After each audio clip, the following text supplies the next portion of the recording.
Are you looking for a new desk? If so, have you ever considered a marble top desk? In today's Designer's Den, this is the second part of our Marble Matters series. The first video was all about cocktail tables, and today it's going to be about these two home office pieces, and they are both marble. They're real marble, and what I love about marble, it's a natural stone. You're going to have just these beautiful variations in color.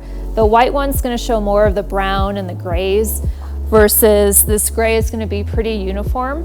What I love about these desks is the shape. It's a kidney shape. You can easily float this in your room.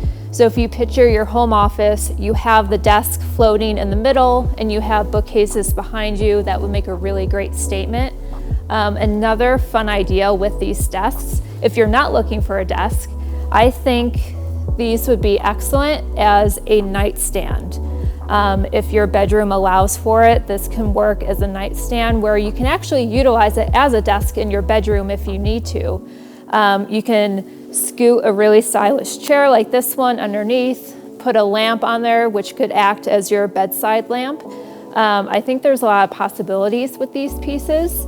If you love these and you want to attempt to do something different in your space, like the bedroom idea, let us know, send us pictures. We want to know all about it, and we'll see you next week for Designer's Den.